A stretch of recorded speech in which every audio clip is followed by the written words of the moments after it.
Hi!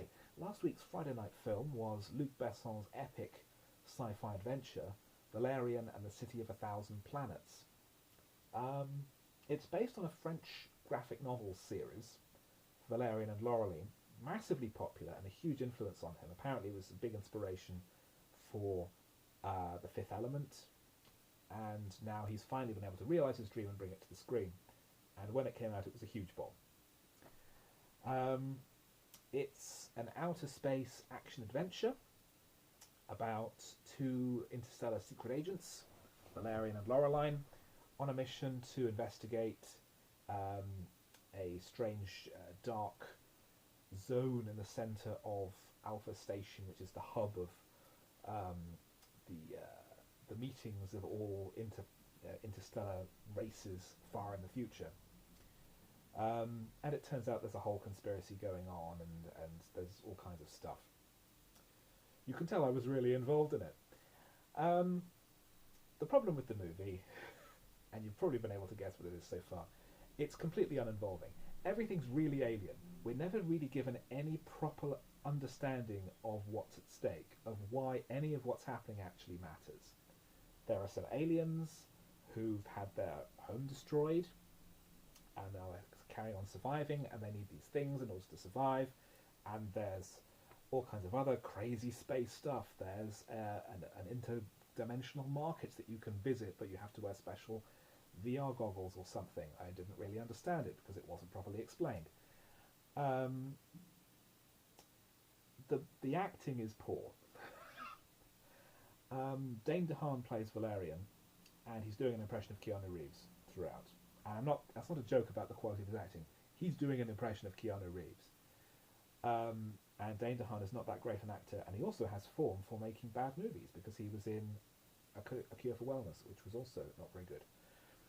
Laureline is played by... I'm completely blanking on her name. That's embarrassing. I've completely blanked her name. I'll put it in the notes. It's written down there. But she's actually a lot better than I would have expected, because she has a track record of being quite sort of numb and unemotional around the movies, particularly Suicide Squad. But she actually has a bit more energy and a bit more life to her in this production. There's various supporting characters who make very little impression. Clive Owen has a small role and appears to be in a coma.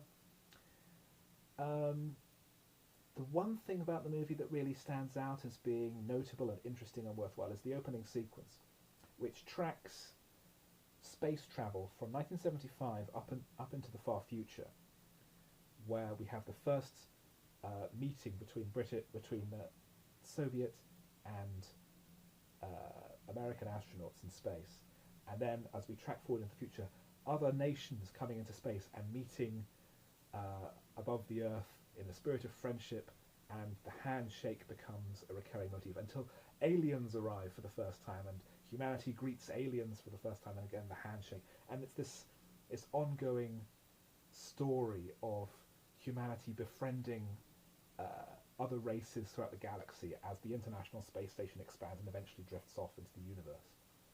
And it's a really wonderful sequence, fantastically optimistic and humanist is the wrong word, but